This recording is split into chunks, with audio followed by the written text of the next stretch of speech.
নিচু থেকে না, পরিষ্কার পরিচ্ছন্ন বাড়ির বারান্দার মতো পরিষ্কার থাকে, এটা রাস্তার হক। আল্লাহ বলছে রাস্তায় বসো না, বসতে যদি চাও রাস্তার হক আদায় করো। রাস্তার হক কি? রাস্তাতে চেনা অচেনা যে যাবে, যদি কোনো মুসাফির ব্যক্তি হয়, সে যদি বলে যে ভাইজান অমুক বাড়িতে যাব, অমুক জায়গাতে যাব, আপনি যত বড় ব্যস্ত মানুষ থাকেন না কেন, সমস্ত ব্যস্ততাকে বন্ধ রেখে ওই পথিককে বলে দিতে হবে ভাইজান যেই জায়গাতে যেতে চান এটা অমুক জায়গাতে যান, তাহলে ওই জায়গাতে পৌঁছাতে পারবেন। মানে মুসাফির ব্যক্তিকে রাস্তা দেখিয়ে দেওয়া, ঠিকানা দেখে দেওয়া, এটা রাস্তার হক। এই হক যদি আদায় করতে না পারেন, আপনার জন্য রাস্তায় বসা জায়েজ নয়, হারাম। এটা নিয়মান নীতি। চাচা বুঝতে পারছেন এখন নিয়ম নীতি কি? বলেন তো জান্নাত বাড়ি কী দিয়ে ঘেরা আছে? কী দিয়ে? নিয়ম নীতি। দেখেন রাস্তাতে চলতে হলে এতগুলো নিয়ম নীতি লাগে। আর আমাদের ছেলেরা তো আছে উল্টো একদম। যদি ভুল করে কোনোদিন বলি যে ভাইজান এই যে আপনাদের গ্রামে আসবো, যদি ওই চৌরাস্তাতে জিজ্ঞাসা করি, বলো ভাই কোন দিক দিয়ে যাব, যদি হয় ডান দিকে, ও বলে দেয় বাঁ দিকে। ভাই এমন বদমাশ আছে না নাই? আছে না ভাইজান? যদি বলি ডান দিকে হয় তো বাম দিকে, মানে নিশ্চিত। এমন অনেক ছেলেগুলো আছে। সূরা আবু দাউদ 26-27 নম্বর হাদিস, আল্লাহ নেই বলছে খবরদার 3টে জায়গাতে প্রস্রাব পায়খানা ফিরবে না। কয় জায়গায় চাচা? কয় জায়গায়? 3 জায়গায় প্রস্রাব পায়খানা ফেরা যায় না। এক, যে রাস্তা দিয়ে মানুষ চলাচল করে ওই রাস্তায় প্রস্রাব পায়খানা ফেরা যাবে না। আপনি তো আল্লাহর অনেক বড় ওলি, ঝামেলা হলেই ভাই সামনে পায়খানা করতে চলে আসেন। আছে না? কথা বলেন। আল্লাহ বলছেন যে রাস্তাতে মানুষ চলাচল করে ওই রাস্তাতে প্রস্রাব পায়খানা ফেরা যাবে না। 2, যে পানি মানুষ ব্যবহার করে, যে পুকুর থেকে পানি মানুষ ব্যবহার করে, থালা বাসন মানুষ মাঝামাঝি করে, গোসল করে, এই গোসল করা এই পানির মধ্যে, পুকুরের মধ্যে কোনো মানুষ যেন প্রস্রাব পায়খানা না ফেরে। এটা হচ্ছে রাস্তার হক, এটা পুকুরের হক, জড় পদার্থ তার হক। আল্লাহ বলছেন জান্নাত ঘেরা আছে নিয়ম নীতি দিয়ে। যে পানি মানুষ ব্যবহার করে ওই পুকুরে আপনি প্রস্রাব পায়খানা ফিরতে পারবেন না। আমাদের ছেলেরা করে কি করে ভাইজান? দেখবেন খুব ভালোভাবে দেখা যায়, ওই রাস্তাতে একটু চলাচল করবেন, যদি কোনো ব্রিজ থাকে, ব্রিজ বোঝেন না, কালভার্ট, রাস্তাতে 4-5 জন বন্ধু কয়েকদিন আগে দেখছি 4-5 জন বন্ধু একদম ব্রিজের উপরে দাঁড়িয়ে প্রতিযোগিতা করছে কার প্রস্রাবের স্পিড কত বেশি দূরে যায়। নিচে নদী আছে ভাই, এমন আছে না নাই? কথা বলেন। মানে উপর দিয়ে ব্রিজ, নিচে পুকুর আছে, নদী আছে, 4-5 জন বন্ধু দাঁড়িয়ে দাঁড়িয়ে প্রস্রাব করছে, বলছে কার স্পিড কত বেশি হয়। স্পিড করছে প্রস্রাবের। কত বড় খাটাস দেখেছেন ভাই? এমন মানুষ দেখা যায় না? আছে। আল্লাহ বলছে যে পুকুর থেকে মানুষ পানি ব্যবহার করে ওই পুকুরে আপনি প্রস্রাব এখানে ফেরা যাবে না। তার মানে বোঝা যাচ্ছে রাস্তার মধ্যে যদি কোনো গর্ত থাকে ওই গর্তে পেশাব ফেরা যায় না। আল্লাহ নবী বলছেন এই গর্তে তোমাদের ভাই জিনরা থাকে। কারা থাকে? কথা বলেন, কে থাকে? জিন। কয় জায়গায় প্রস্রাব ফেরা যায় না চাচা? কয় জায়গায়? এত তাড়াতাড়ি যদি ভুলে যান আলোচনা শুনে তো লাভ নেই। আমি বলেছি না আমার আলোচনাতে সুর পাবেন না, গজল পাবেন না, কয়েকটা নসিহা পাবেন যেগুলো আপনি আগে হয়তো বা জানতেন বা নতুন করে কিছু জানবেন। এরকম কিছু জিনিস পাবেন। আল্লাহ নবী বলছেন 3 জায়গায় প্রস্রাব ফেরা যায় না। 1, যে পুকুরে মানুষ পানি ব্যবহার করে। 2, যে রাস্তাতে মানুষ চলাচল করে।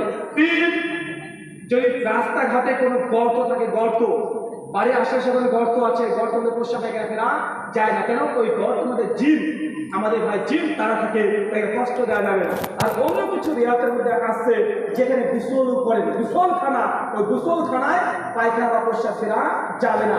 এই কয়টা যে প্রস্রাব এখানে ফেরা যায় না, আল্লাহ বলছেন জান্নাত তাআলা ঘিরে দিয়েছে নিয়ম আর নীতিমালা দিয়ে।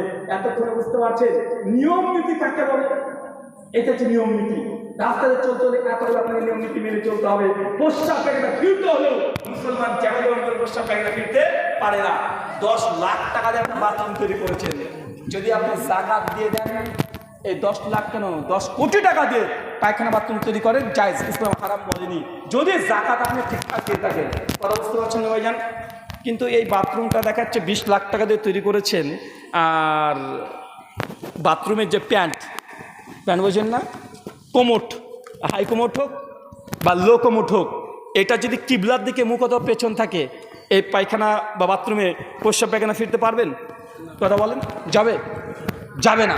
কিন্তু একটা ছেঁড়া চর দিয়ে তৈরি করা যদি কোনো পায়খানা বাথরুম হয়, আর সেটা যদি কিবলার দিকে মুখ বা পেছন না থাকে, এই পায়খানা বাথরুমে প্রস্রাব ফেরা যাবে কি যাবে না? তার মানে প্রস্রাব পায়খানা ফিরতে হলে ইসলামের নিয়ম নীতিমালা আছে। চাচা যখন মসজিদে ঢোকেন সেই সময় কোন পা আগে ঢোকান? ডান পা, বের হওয়ার সময় বাম পা। যখন আবার ধরেন পায়খানা ঘরে ঢুকছেন, বাম পা, বের হওয়ার সময় ডান পা। তার মানে বোঝা যাচ্ছে পায়খানা ঘরেও ইসলামের কিছু নিয়ম নীতি আছে। মানে পায়খানা চাপিয়েছে, জোরে দুর্বল করতে ঢুকে যাবেন পায়খানা প্রস্রাব করতে, মুসলমান এটা করতে পারে না, এটা হিন্দু খ্রিস্টান তারা করবে। আপনি মুসলমান মানে জান্নাত নিতে হবে, জান্নাত ঘেরা আছে নিয়ম নীতি দিয়ে। এই যে নিয়ম নীতি এগুলো প্রত্যেকটা মানার পরেই আপনাকে জান্নাত যেতে হবে। চাচা বাথরুমে আছেন, মোবাইলে ফোন এসেছে, এখন মোবাইলে ফোনটা বের করে আসসালামু আলাইকুম ভাই কেমন আছেন বিআই বলতে পারবেন? কেন? নিয়ম নীতি আছে। বাথরুমে আছেন, হাঁচি উঠেছে, হাঁচির জবাব দিতে পারবেন? পারবেন না। কেন? কারণ জান্নাত ঘেরা আছে নিয়ম নীতি দিয়ে, আর এই নিয়ম নীতি মেনে আপনাকে জান্নাত যেতে হবে। এতক্ষণ আপনার জাস্ট এতটা বললাম, এতটুকু যদি বুঝতে পারেন তাহলে আপনি এই আলোচনার অনেক অংশ নিজে থেকে এখন তৈরি করে নিতে পারবেন। এরপরে আল্লাহ সুবহানাহু ওয়া তাআলা ফেরেশতা জিবরিলকে বলছে, জিবরিল যাও, জাহান্নামকে তৈরি করেছে, জাহান্নাম দেখে এসো। চাচাবের বলেন তো কি তৈরি করেছে? জাহান্নাম। জাহান্নামকে যখন তৈরি করেছে বলেছে ফেরেশতা জিবরিল জাহান্নামকে দেখতে চলে গেছে। সূরা আবু দাউদ হাদিস না 4744। জাহান্নামকে দেখার পরে ফেরেশতা জিবরিল ভয়ে একদম এত ভয় পেয়েছে, দেখছে করে জাহান্নাম দাও দাও করে আগুন জ্বলছে, আগুনের যা তাপ এই দুনিয়ার আগুনের চাইতে ৭০ গুণ বেশি তাপ। আপনি হয়তো ভাবছেন যে হুজুর আপনি কি বললেন, আগুন তো আগুন, আগুনের তাপ কি আবার বাড়ে কমে নাকি? জি, আগুনের তাপ বাড়ে, আবার আগুনের তাপ তীব্র হয়ে যায়। হয় কি হয় না? হয়। ভাই লম্ফ, আগে লম্ফ ব্যবহার করতেন না? আচ্ছা, লম্ফের আগুনও আগুন, স্টোভের আগুনও আগুন, দুই আগুনের তাপ পার্থক্য আছে না নাই? আছে না নাই? আবার যেগুলো ঝাল দেওয়া মেশিন, ঝালাই করে না ভাইজান, ঝালাই করা যে মেশিন থেকে যে আগুনটা ফিনকি বের হয় ওটাও আগুন, তাপের পার্থক্য আছে না? আছে। আবার দেখবেন বিভিন্ন গিরিপথে দাও দাও করে আগুন জ্বলছে, পাথরকে গলে দেয়। দুনিয়াতে এমন কিছু দেখতে পান না ভাইজান? আছে। মানে আগুনের মধ্যেও পার্থক্য আছে। আল্লাহ সুবহানাহু ওয়া তাআলা বলছেন, জিবরিল দেখার পরে বলছেন যে জাহান্নামকে আল্লাহ তৈরি করেছেন আগুন দিয়ে, একদম দাও দাও করে জ্বলছে। জাহান্নাম দেখেই জিবরিল পালিয়ে চলে এসেছে। আল্লাহ তোমার জাহান্নাম যা তৈরি করেছ। কোনো মানুষ যদি জাহান্নামের বর্ণনা শোনে কখনো কোশ্চিনকালেও যে কোনো মূল্যে এই জাহান্নাম থেকে মানুষ বাঁচার চেষ্টা করবে, জাহান্নাম থেকে বাঁচার চেষ্টা করবেই, তার মাকসাদ উদ্দেশ্য এটা হয়ে যাবে। আল্লাহ এরপরে ফেরেশতা জিবরিল তাই যাও তো এবার জাহান্নামকে দেখে এসো। চাচা বলেন তো জাহান্নামে কাকে পাঠাচ্ছে? আবার কাকে? জিবরিলকে। কয়বার করে পাঠাচ্ছে? জান্নাতে কয়বার পাঠিয়েছে? 2 বার। জাহান্নামে কয়বার পাঠাচ্ছে? 2 বার। এবার ফেরেশতা জিবরিল জাহান্নামে উকি মেরে দেখছে কোটা জাহান্নামকে আল্লাহ সুবহানাহু ওয়া তাআলা ঘিরে দিয়েছেন। এর আগে কি ঘিরেছিল? জান্নাত। কি দিয়ে ঘিরেছে? নিয়ম নীতি দুঃখ কষ্ট দিয়ে। এখন জাহান্নামকে আল্লাহ ঘিরে দিয়েছে। জাহান্নামকে চতুর্দিকে ঘেরা আছে, চতুর্দিকে তাকিয়ে দেখছে। জাহান্নামকে ঘেরা আছে, শুধুমাত্র মানুষের মন যা চায় তাই করবে, মানুষ জাহান্নামে চলে যাবে। জাহান্নাম কি দিয়ে ঘেরা? জাহান্নাম কি ঘেরা? মানুষের মনের বাসনা দিয়ে। মানে আপনার ইচ্ছা, আপনার খয়েশ যা চাই তাই করবেন, আপনি জাহান্নামে চলে যাবেন। জান্নাত আল্লাহর ইচ্ছাতে ঘেরা, জাহান্নাম মানুষের ইচ্ছাতে ঘেরা। এই দুটো কথা কি পরিষ্কার বুঝতে পারছেন?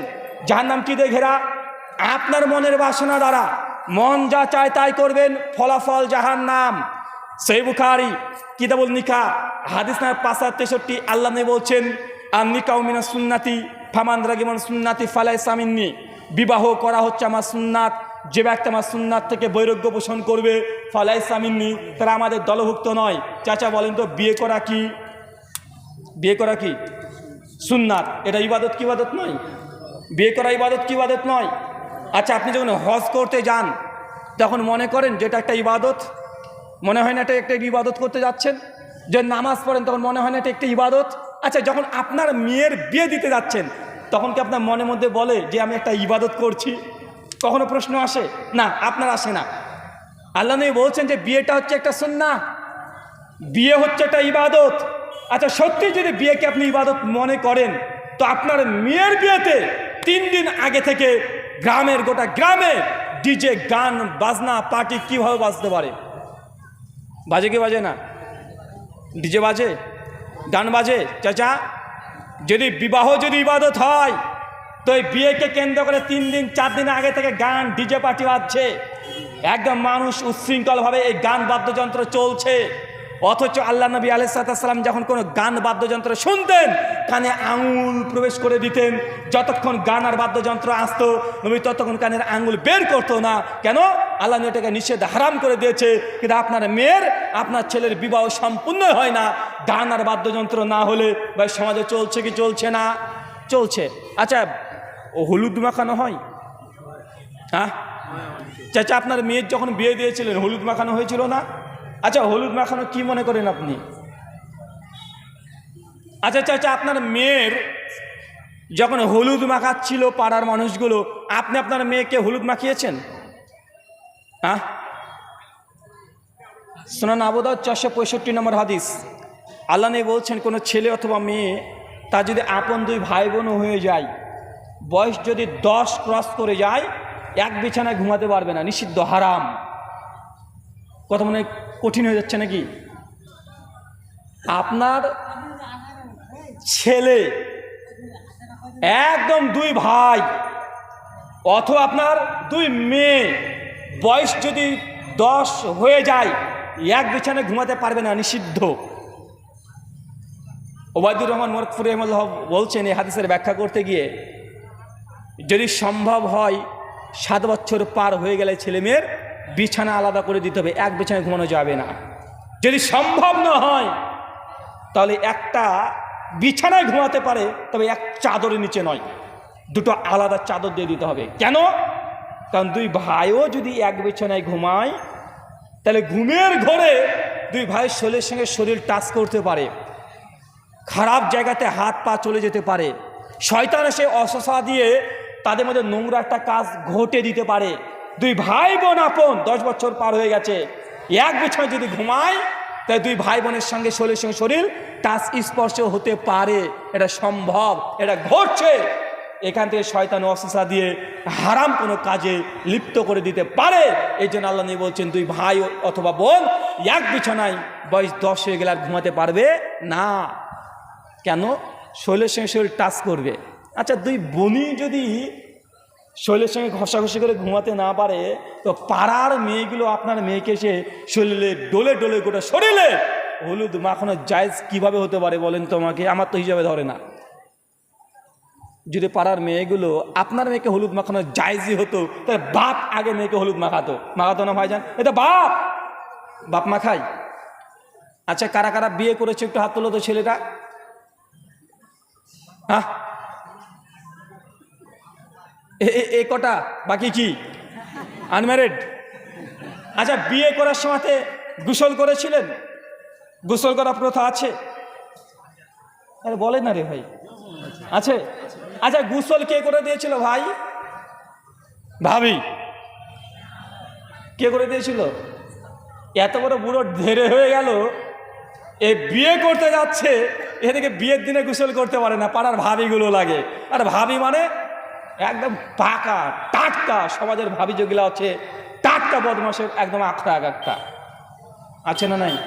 আমাদের ইন্ডিয়ান রিপোর্ট বলছে শতকরা পরকীয়ায় যেগুলো লিপ্ত আছে তার মধ্যে 53% দেবর আর ভাবির সঙ্গে পরকীয়ায় আছে।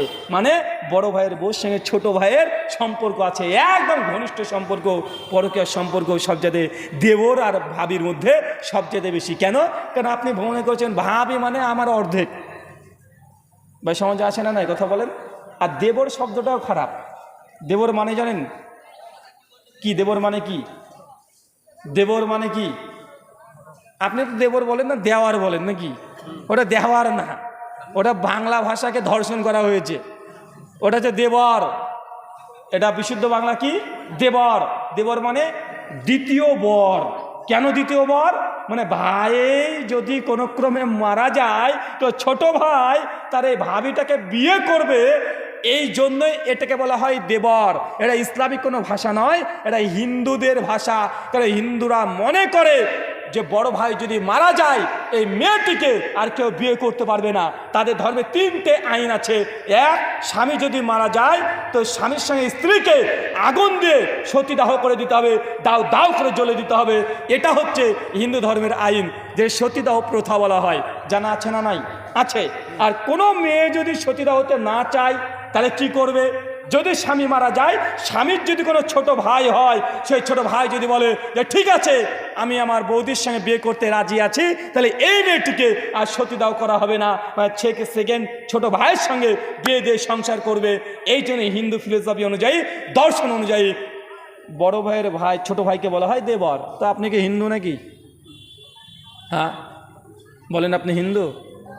মানে যখন বড় ভাইয়ের বউ ছোট ভাইকে বলছে যে দেবর, মানে দ্বিতীয় বর, মানে দ্বিতীয় স্বামী, এই শব্দ বলা যাবে না। কি বললাম? এই শব্দ বলা যাবে না, শব্দটাই নোংরা। সহিহ বুখারী ৫,৬৩ নম্বর হাদিস আল্লাহ নবী বলেছেন, ভাবি আর আপনার ভাষাটা বলি দেবর, মানে স্বামীর ছোট ভাই, এদের সঙ্গে সম্পর্ক হবে কি? মৃত্যু। কি বলেন তো? মৃত্যু। মানে ভাবি যদি তার ছোট ভাইকে দেখে, মানে তার স্বামীর ছোট ভাইকে দেখে, ভাবি এলাকাটায় থাকবে না, এরকম সম্পর্ক। কেন? এখান থেকেই সবচেয়ে বেশি ফিতনা হয়। তাই ভাবি আর দেবর আপনার ভাষা অনুযায়ী সম্পর্ক হবে মৃত্যু।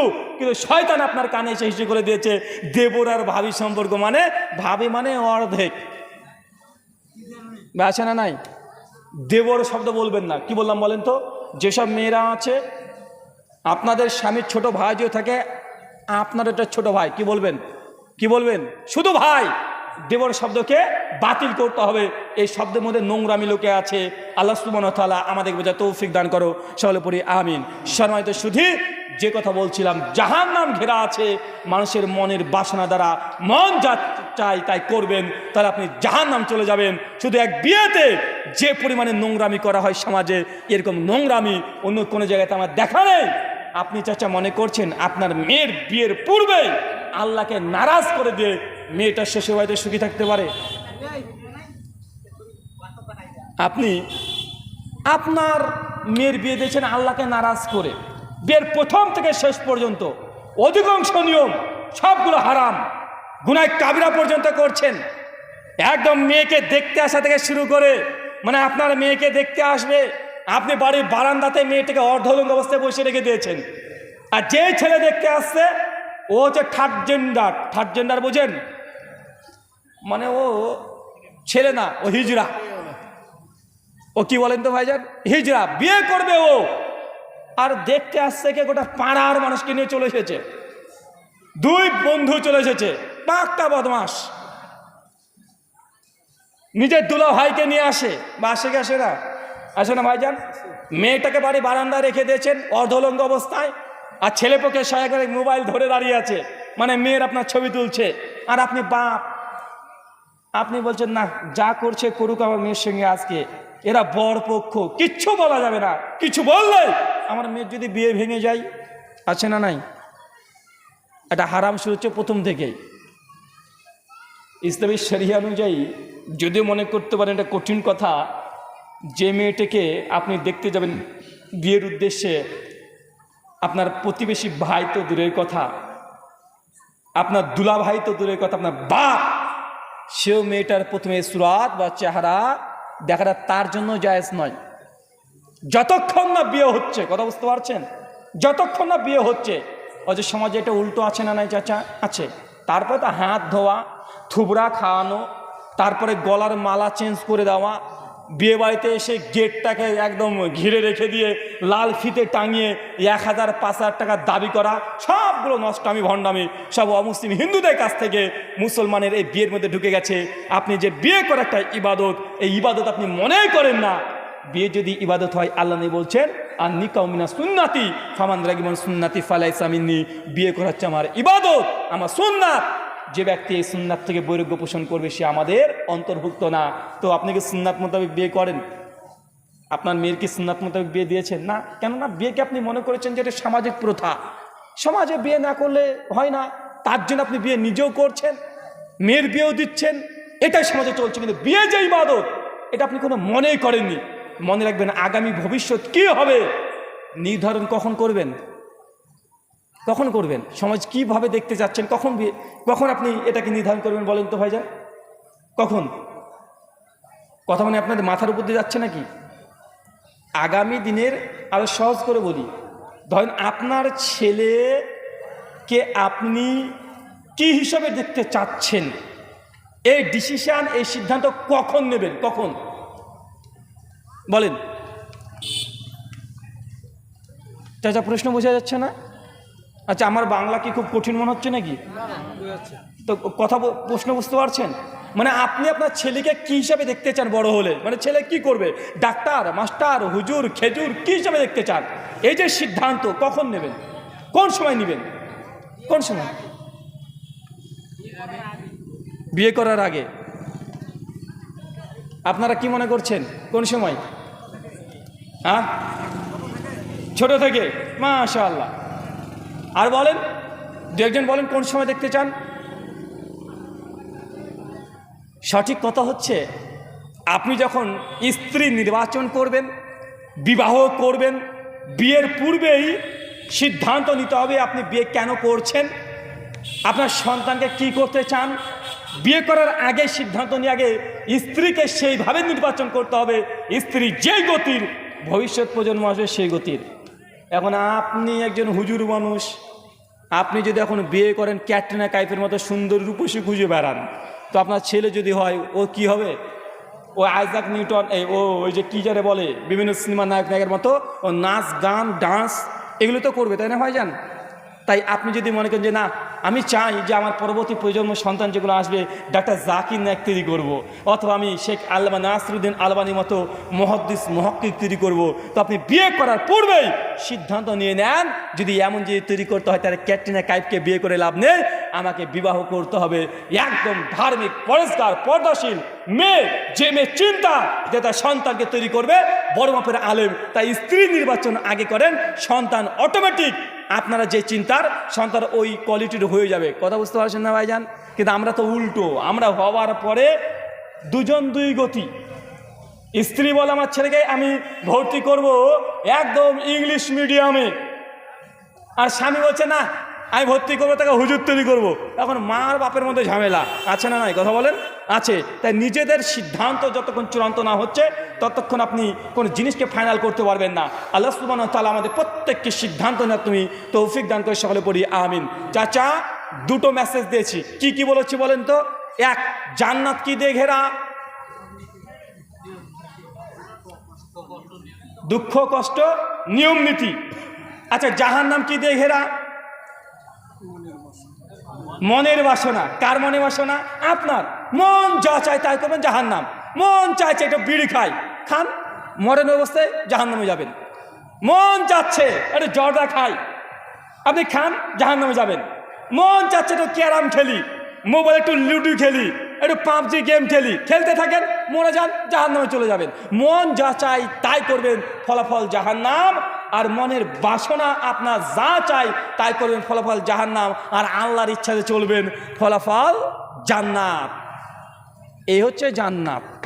দুটো সিম্পল বিষয়, আপনার মনের ইচ্ছা জাহান্নাম, আল্লাহর ইচ্ছা জান্নাত। গোটা আলোচনায় সারমর্ম এই দুটো কথা নিয়ে বাড়িতে যাবেন, আর দুটো কথাকে সামনে রেখে আপনি নিজে বুঝতে পারবেন যে এটা কোনটা জান্নাতি আমল আর কোনটা জাহান্নামী আমল। এই জন্য আপনাকে একটা আলেম হতে হবে না, দুটো ওসুল দিয়ে দিয়েছি, এই দুটো ওসুল নিয়ে বাড়িতে চলেন, রাস্তাঘাট চলাচল করবেন, নিজে বুঝতে পারবেন যে আপনি জান্নাতি আমল করছেন না জাহান্নামী আমল করছেন। চাচা, এখন তো বোঝা যাবে কি যাবে না? যাবে কি যাবে না? আচ্ছা, এশার নামাজের পরে কারা কারা টিভিতে গিয়ে একদম সিরিয়াল দেখেন? চাচা, আপনাকে তো চিনি আমি, আপনার 30 বছরের, আপনার প্রায় 30 বছর ধরে আপনি এশার নামাজের সুন্নাত দ্রুত গতিতে পড়ে চায়ের দোকানে গিয়ে চা অর্ডার দেন, আর সিগারেট নেন বা পান নেন, আর একদম হিন্দি সিনেমার গান হোক, নাটক হোক, সিরিয়াল হোক, আপনি প্রতিদিন দেখছেন, আছে না নাই? চাচা, মরলে জাহান্নাম, জাহান্নাম যাবেন। হ্যাঁ, নামাজ পড়ছেন, রোজা করছেন, কালেমা আছে, শিরিক করেন না, ইনশাআল্লাহ আল্লাহর রহমান, আল্লাহ নবী ওসিলাতে সুপারিশে একদিন না একদিন জান্নাত যাবেন। কিন্তু মরার পরে আগে জাহান্নামে যেতে হবে, তারপরে জাহান্নামে যাওয়ার পরে অনেক বছর থেকে আল্লাহ যদি চান তখন জান্নাত দিতে পারেন। কিন্তু আপনি যতই নামাজ হজ জাকাত করেন না কেন, হারাম করবেন, ভাবছেন যে না মনে এগুলো শাস্তি হবে না, এগুলো শাস্তি আগে হবে, জান্নাত পরে হবে, আগে জাহান্নামের সিদ্ধান্ত হবে। কথা বুঝতে পারলেন না এতক্ষণ? এ হচ্ছে কথা, সংক্ষিপ্ত কথা। চলেন কিছু ইবাদতের কথা বলি, যে ইবাদতগুলো করলেই জান্নাতে ঘর আল্লাহ আগে থেকে তৈরি করে রেখে দিবেন। 3 জন মানুষকে আল্লাহ জান্নাতে আগে থেকে ঘর দিয়েছিল। কয়জন চাচা? কয়জনকে আল্লাহ জান্নাতে ঘর আগে থেকে দিয়েছিল? কয়জন? 3 জন। নাম বলতে পারবেন? একজন আসিয়া, আর দুই? জি, একজন আসিয়া বলেছেন। দুই? সুমাইয়া, মাশাআল্লাহ। তিন? জোরে বলেন রে ভাই। আচ্ছা, কেউ যদি বলতে পারেন আমার পকেটে টাকা আছে 100 টাকা দেবো, একজনকে 3টার নাম বলতে হবে। ভাই একটা বলছেন কেন? এই 100 টাকা তাকে উপহার দেবো, এতক্ষণ কষ্ট করে আলোচনা শুনলেন, অন্তত 100 টাকা ফায়দা যেন আপনার হয়। 3 জন কোরআন হাসি এমন ব্যক্তির নাম করা আছে যাদেরকে দুনিয়াতে আল্লাহ বলে দিয়েছে যে তোমাদের জন্য জান্নাতে ঘর আমি তৈরি করে রেখেছি। কয়েকজনকে আল্লাহ জান্নাতে ঘর দেখেও দিয়েছেন, কথা বুঝতে, দেখে দিয়েছে, মৃত্যুর আগে দেখতে পেয়েছে জান্নাতে ঘর। 3 জনের কথা কমপক্ষে কোন হাদিসে আছে বলেন? আচ্ছা নেন, বলতে হলে 200 টাকা দেব, বলেন 3 জন, ট্রাই করেন। আচ্ছা নেন, 3 জনের জন্য 300 টাকা। মারিয়াম, 4টে অলরেডি হয়ে গেছে, পাবে তো 3 জন, 4টে, একজন বেশি হয়ে গেছে নাকি? আচ্ছা আর বলেন, আরে বলেন না রে ভাই, এতদিন ওয়াজ শুনছেন, আলোচনা শুনছেন।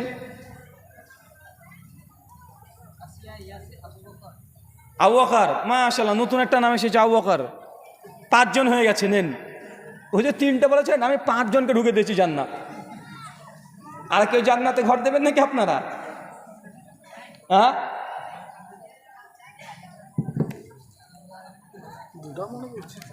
জি বলেন, দুটোই বলেন দেখি।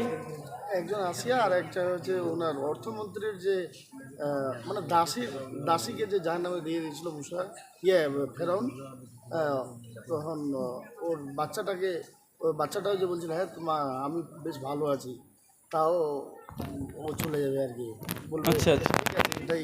হ্যাঁ, কিন্তু নামটা আমি জানি না, ওর দাসী। উনি দুজনে বলার চেষ্টা করেছেন, একজন হিস্ট্রি বলেছেন, নাম বলেননি, আর একজনের নাম বলেছেন। আচ্ছা আপনারা ট্রাই করেন রে ভাই, রিমার্ক তো নেই, মানে ভুল বললে তো টাকা চাচ্ছি না, চাচ্ছি নাকি? আন্দাজে ঢিল মারেন না, যদি একটা লিচু পড়ে যায়, আম পড়ে যায়, এমনি ঢিল মারেন চোখ বন্ধ করে। চাচা 3 জন, মাত্র 3 জন। কয়জন? 3 জন। আমি বলবো, মনে থাকবে? টাকাটা বড় কথা নয় না, টাকা তো আমি জাস্ট উপহার হিসাবে। তবে আপনার টাকাটা নেওয়ার ইচ্ছা ছিল, হলো না তাই। দেখেন, ইচ্ছে ছিল, কিচ্ছু করার নেই। চাচা 3 জন। 1 আসিয়া, কি বললাম? আসিয়া। আসিয়া কে বলেন তো, সংক্ষিপ্ত বায়োডাটা কি? ফেরাউনের স্ত্রী। ফেরাউনের স্ত্রী আসিয়া জান্নাতে যাবে, তাহলে ফেরাউন কত বড় আল্লাহর ওলি? হ্যাঁ, অনেক বড় আল্লাহর ওলি ছিল চাচা। কে ছিল? পৃথিবীর মধ্যে সবচেয়ে বদমাস, মোদির চাইতেও খারাপ। ও তো শিশু, যোগী এ তো শিশু ওর কাছে, মানে এত বড় বদমাস খাটাস ফেরাউন, যে নিজেকে রব দাবি করেছিল। যে আসিয়াকে, যখন আসিয়া আলাইহিস সালাম মূসা আলাইহিস সালামকে গ্রহণ করে নিলেন, আল্লাহকে রব গ্রহণ করে নিলেন, ফেরাউন প্রতিদিন আসিয়াকে দিনে রাতে 100-200 খান করে বেত্রাঘাত করতেন। মুসনাদে আবি আলা হাদিস না 6434-এ আবু হুরায়রা বর্ণনা করছেন যে আসিয়ার উপর নির্যাতন করতো। আর আসিয়া আল্লাহ আল্লাহ, দুনিয়ায় ফেরাউনের নির্যাতন থেকে আমাকে রক্ষা করো, ফেরাউনের রাজপ্রাসাদ দুনিয়াতে দরকার নেই, আল্লাহ তোমাকে জান্নাতে একটা ঘর দিও। আসিয়া দোয়া করেছিল, আর আল্লাহ মৃত্যুর আগে আসিয়াকে জান্নাতে কোন ঘর পাবে আল্লাহ আগে থেকে দেখিয়ে দিয়েছে। কি নাম বললাম চাচা? আসিয়া। 2 নাম্বার খাদিজা। কি নাম বললাম? খাদিজাতুল কুবরা। সহিহ বুখারী 3820 নম্বর হাদিস। আল্লাহ নবী একদিন বসে আছেন, ফেরেশতা জিবরিল হঠাৎই নবীর ঘরে চলে এসেছেন। দেখছেন খাদিজা রাদিয়াল্লাহু আনহা হাতে একটা পেয়ালা নিয়ে, একটা পাত্র নিয়ে দাঁড়িয়ে আছেন। জিবরিল এসে বলছে, ইয়া রাসূলুল্লাহ, ওই যে দেখেন আপনার স্ত্রী খাদিজা হাতে একটা পাত্র আছে, আল্লাহ খাদিজাকে সালাম দিয়েছে। আর খাদিজাকে বলেন যে আল্লাহ খাদিজার উপরে এত খুশি হয়ে গেছেন যে খাদিজার জন্য আল্লাহ জান্নাতে আগে থেকে ঘর তৈরি করে রেখে দিয়েছেন। চাচা কার জন্য জান্নাতে ঘর আগে থেকে তৈরি হয়ে আছে? খাদিজা। চিন্তা করছেন, যেসব নাস্তিক, ইহুদি, খ্রিস্টান, মুশরিক যারা বলে মুসলমান ধর্মে, ইসলাম ধর্মে নারীর কোনো অধিকার দেয়নি, অথচ 2 জন যে জান্নাতে ঘর পাবে 2 জনই আগে থেকে নারী। একজন আসিয়া, একজন খাদিজা। আরেকজন পুরুষ মানুষ ছিল, নাম কি? ওমর বিন খাত্তাব, কি নাম বললাম? ওমর বিন খাত্তাব, সহিহ বুখারী 3242 নম্বর হাদিস। ওমর বিন খাত্তাব তিনিও জান্নাতে ঘর পাবে। চাচাই বলেন তো তিনজনের নাম পাশাপাশি বলতে থাকেন তো। আসিয়া, খাদিজা আর ওমর ইবনুল খাত্তাব, এই তিনজন ব্যক্তিকে আল্লাহ জান্নাতে আগে থেকে ঘর দিয়েছে। আচ্ছা, আমরা কারা কারা জান্নাতে ঘর চাই? এবার আপনি হাত তোলেন। কে কে জান্নাতে ঘর চাই? কে কে চাই? মাশাআল্লাহ, দুই হাত তুলি, আমরা দুই হাত তুলি। আল্লাহ তুমি কবুল করো, আমিন। আল্লাহ আমাদের প্রত্যেকের জান্নাতে একটা করে যেন ঘর পাল্লা সেইভাবে তুমি কবুল করে সকলে পড়ি আমিন। হাত আমরা নামিয়ে নিই। কয়েকটা আমল বলবো, কয়েকটা আমল, যেন এই আমলগুলো করে আপনি জান্নাতে ঘর পেয়ে যান। জাস্ট কয়েকটা আমল। এক, যে আমল করলে জান্নাতে ঘর পাওয়া যায়, সহিহ বুখারী 450 নম্বর হাদিস। আল্লাহ নবী বলছেন, কোন ব্যক্তি যে দুনিয়াতে একটা মসজিদ নির্মাণ করে দেয়। কি নির্মাণ করে দেয়? মসজিদ। কি চাচা? মসজিদ। বাইতুল ফিল জান্নাহ। আমি আল্লাহ তার জন্য জান্নাতে আগে থেকে একটা ঘর তৈরি করে রেখে দেবো। মসজিদ তৈরি করতে পারবেন চাচা? দুনিয়াতে টাকা আছে? হ্যাঁ, টাকা আছে চাচা? মসজিদ নির্মাণ করতে পারবেন? গোটা মসজিদ? যদি না পারেন, তাহলে আপনার জন্য ছোট্ট একটা অফার আল্লাহ নবী বলে গেছেন।